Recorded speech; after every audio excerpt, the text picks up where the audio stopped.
ay rated SPG. Striktong patnubay at gabay ng magulang ang kailangan. Maaaring may masiselang tema, lengguwahe, karahasan, sexual, horror o droga na hindi angkop sa mga bata. Take 3. Action. 1947, a shepherd throwing rocks was surprised by the sound of a breaking pot. When he investigated, he realized he had stumbled upon an incredible treasure trove of ancient texts.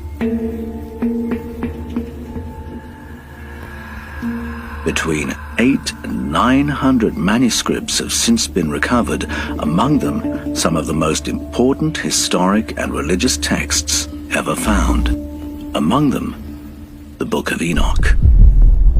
Oh my God! Wow! The earliest version of the Book of Enoch is the Ethiopian book. Ethiopia is home to the one church communion that accepts the Book of Enoch within the canon of the Bible. The Ethiopian book comprises the Book of Watchers, the Parables of Enoch, the Astronomical Book or the Book of Luminaries, the Book of Dreams, and the Epistle of Enoch. Many of its themes echo the aspirations and concerns of many of the Hebrew scriptures, but other themes occur within its pages that are more unusual. The current scrolls date from the 3rd to the 1st century BCE. The source of their narratives and their authorship remain a mystery. The book is attributed to Enoch, but that doesn't settle the question of its authorship, because just as the historic Moses didn't necessarily write all the books of Moses, or the prophet Isaiah didn't necessarily write all the books of Isaiah, so the authorship of the Book of Enoch remains a bit of a mystery. But Enoch himself is a fascinating figure and very intriguing. He's an ancestor of Noah. Noah is his great-grandson, and he himself, Enoch, is the great-great-great-great-grandson of Adam and Eve, which, if you think about it, if I'm doing my maths right, means he had 62 other great-great-great-great-grandparents in the same generation as Adam and Eve. So, just taking the narrative on its own terms, who were they? I mean, that's a mystery on a mystery. Scholars believe the Qumran community to have been home to the Essenes, a secretive monastic community, and the caves in the Judean mountains, their high-security archive. The evidence is that the Qumran community was part of the movement of Essenes, which was a monastic-style community of that time. And you can see why they would have loved the book. There are many themes that would have been important to them. But there's a section in chapters 85 to 90 of prophetic texts, and many people read them as prophesying the advent of various tribes and empires, and then they appear to foretell the advent of the Essenes themselves, and then Jesus of Nazareth, and then the 12 apostles of Christianity. And it wasn't only the Essenes who held this book in high regard. Many of the early church fathers quoted from this book freely, and they referred to it as to scripture. And that would include writers like Tertullian, Justin Martyr, Origen, Clement of Alexandria, all referring to this as if it were part of their canon. I think it's very significant that the New Testament writer Jude, when he wants to quote the Enoch of the Bible, the Enoch of Genesis 5, he quotes the Book of Enoch word for word. And in the writings of Peter in the New Testament, he refers to the events and ideas of the book as if he expects his readers to know it. So I think the importance of those references cannot be exaggerated. They believed their readers were familiar with this book and should be taking it seriously. It is a book of great importance if we want to understand the view of the ancients with regard to human origins. Given the high regard in which the book was held in ancient times, what was it about the book's contents that made it so controversial that it had to be excluded from the official canons? In chapters 1 to 36, we read the Book of Watchers. It details contact between entities from off-planet and human beings. Some of that contact is benign and nurtures the emergence of human society. The Watchers teach the humans how to cultivate crops, how to use medicine and other healing modalities. The Watchers teach metal technology and introduce the humans to adornments, jewelry, and makeup. That aspect of off-planet people, the Watchers, coming and teaching Homo sapiens how to farm and to build a civilization, that marks the Book of Enoch out as very different to the books that we find within the canon of the Bible. But it is not a unique story. That narrative repeats in mythologies all around the world. You can find it in Native American mythology, Mayan, Zulu, Babylonian. All make the claim that in our prehistoric past there was an intervention. People from off-planet came and nurtured the human race as a conscious, intelligent, technological species and gave us the building blocks of civilization.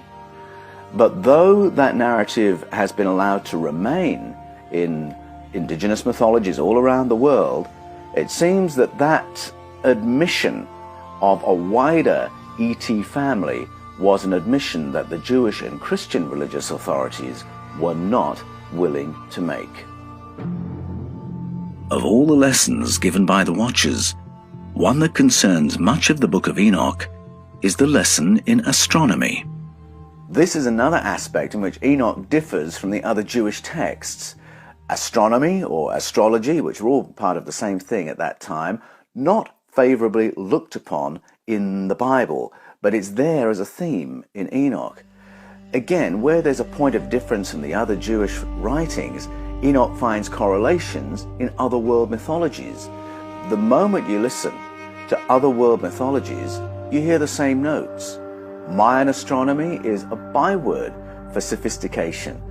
Egyptian, Sumerian, think about the Dogon people with their knowledge of the Sirius star system.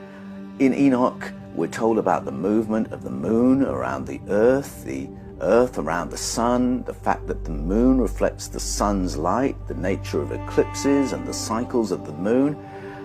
How was the writer shown that? Did he see it in the flesh? Did he physically travel? Was it through an altered state of consciousness?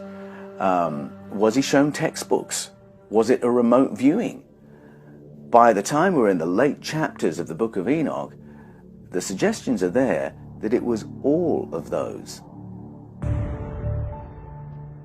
Among its most explosive claims is the book's account of the abduction of human females by 200 of the Watchers. Their offspring are described as giants. The name the book of Genesis gives them is Nephilim. Greek legend calls them the Titans, and mythologies all around the world tell their own versions of this intriguing episode. Writing in the 1st century of the Common Era, the Jewish historian Josephus refers to the ancestral memory of human abductions and hybridization unpacked by the Book of Enoch. Josephus refers to that as history, and he points to the existence of giants in his own time as material evidence of that ancient intervention. Now, it's interesting that he also notes that the Greek legends have maintained a written tradition of that story. He also refers back, of course, to Genesis chapter 6, where the story of abductions and hybridization is told so briefly, so swiftly, that it's quite, and with no introduction of these random characters turning up to do this, that it's quite clear that the writer of Genesis 6 assumes his readers already know this story from another source. Yet the narrative of human abductions is an aspect of the book which remains the hardest for many to process. Enoch may well be the Bible's first abductee, although he may have been a willing one. When we read chapters 80 and 81, we see Enoch being given a year's notice before the Watchers take him. If we go to Genesis and read chapter 5, verse 24, it tells us this about Enoch. It says, Enoch walked 365 years, and then the Elohim took him away. Now that word Elohim means the powerful ones. So the watchers in the book of Enoch are among the Elohim, the powerful ones of the biblical narrative. If we go to Genesis 6, where we find the Bible's reference to the watchers coming, it describes them as Bene Elohim, and that word means they are a kind of Elohim. So the watchers of the book of Enoch are Bene Elohim or Elohim in the biblical text. Now, if you dig a little deeper, you go to the source narratives on which those early biblical stories are based, you're going to find yourself in the Sumerian texts, and they speak about sky people or star people. And among those people, 300 are dispatched to what they call stations in the stars, which I think we would call space stations. And their job is to work as observers. That's the word used in the Sumerian, observers. So watchers in the book of Enoch, observers in the Sumerian narrative. I don't think that is a coincidence. So why didn't the book of Enoch make it into the canon of the Bible? There's a very broad consensus among biblical scholars today that the Hebrew stories of beginnings took their current shape through decisions and edits made sometime in the 6th century BCE.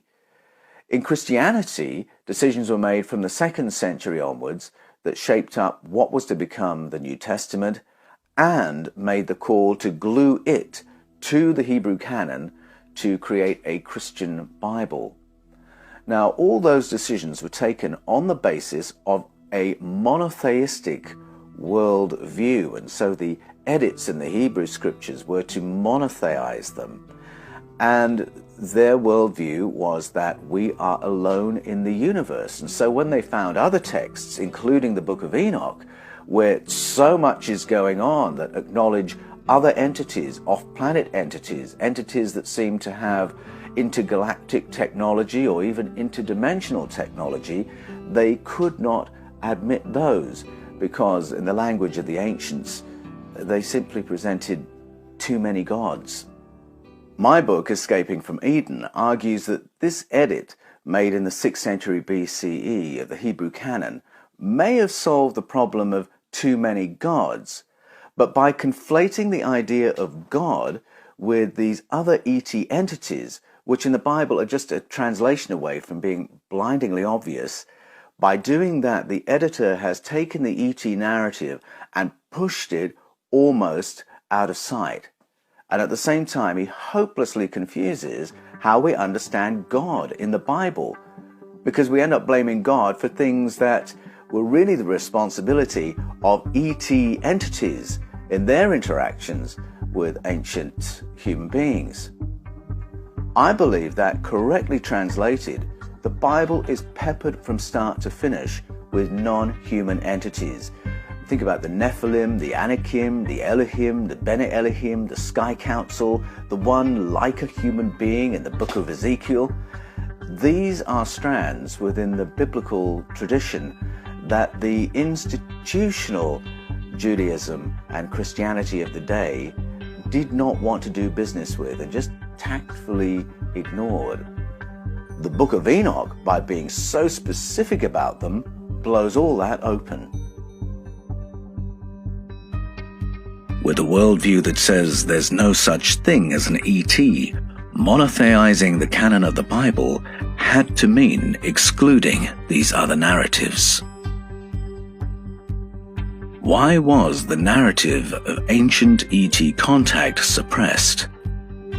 What was so taboo about reporting the Watcher's role in our Great Leap Forward? Why was the narrative of human abduction and hybridization allowed to remain in other indigenous mythologies around the world, but excised from Judaism and Christianity? And what agenda did that secrecy serve? And are we entering a period where the veil of that secrecy is now being lifted?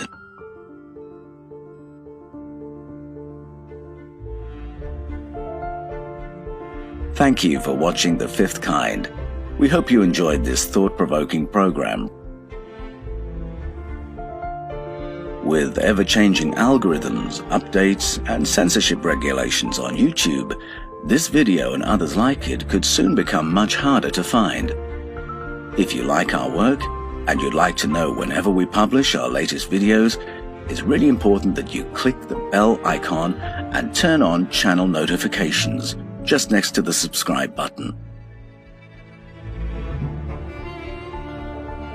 Please like and share this video and help make sure this type of content stays around and is available for others who may be seeking it.